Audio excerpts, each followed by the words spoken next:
ဒီနေ့ကဆက်လာမယ်နော်ဟိုနေ့တုန်းကရှမ်းနော်ဒီမှာစီးရန်ဆိုရင်ရှမ်းလို့ဖတ်ရမှာနော်ရှမ်းဆိုရင်တတိရတယ်ချင်းတယ်ဥမာသူကရှမ်းနဲ့吃ဆိုတာစားတယ်ပါနော်ရှမ်း吃ဆိုရင်စားချင်တယ်လို့ဖြစ်သွားမှာဥမာရှမ်းနီဆိုနေ့ကိုတတိရတယ်ဆိုတာအဲ့လိုဖြစ်သွားတယ်ငါနေ့ကိုတတိရတယ်ဆိုဝေါ်ရှမ်းနီ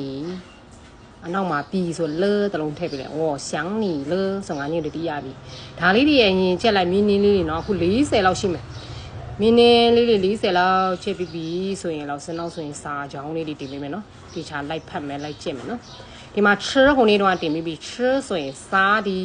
喝ဆိုရင်တောက်ဒီပြီးရင်ဒီကောင်က for and ဆိုရင်饭ဆိုတာသမင်း။ဥမာဒီ吃စားတယ်နဲ့သမင်းနဲ့တွဲလိုက်吃饭ဆိုသမင်းစားတယ်။မြန်မာလူကြတော့သူကသမင်းစားတယ်တရုတ်ကြတော့စားတယ်သမင်းအဲ့လိုမျိုးနော်ဒီမှာဟဲနဲ့ဒီ咖啡နဲ့တွဲမယ်咖啡ဆို coffee နော်咖啡ဆို coffee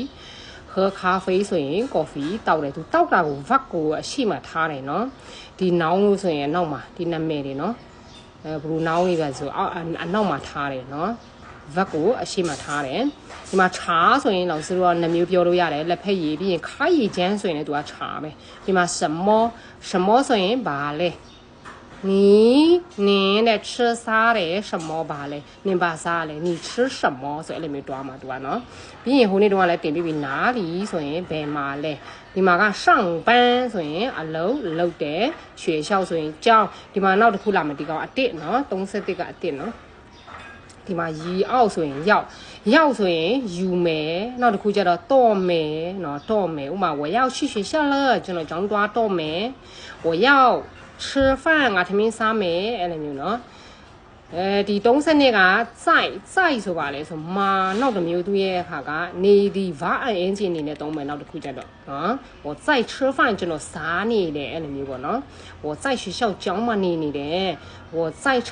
歌我在看电视လို့ပါလေအဲ့လိုမျိုးသုံးလို့ရတယ်နော်နောက်ရက်ကျရင်တင်ပေးမယ်ဒီမှာ33ကပါလဲဆိုရင်多多ဆိုရင်多ဆိုပါလဲဆိုရင်များသည်ပေါ့နော်少ဒီကောင်က吃少ဆိုရင်ဒီမှာ老师မားနေတယ်少ဆိုနဲသည်ငယ်သည်မဟုတ်နော်သူက小မှာငယ်သည်ဒီကောင်မားနေတယ်ဒီက多နဲ့少နဲ့တော့တွေ့လိုက်မယ်多少ဆိုဘယ်လောက်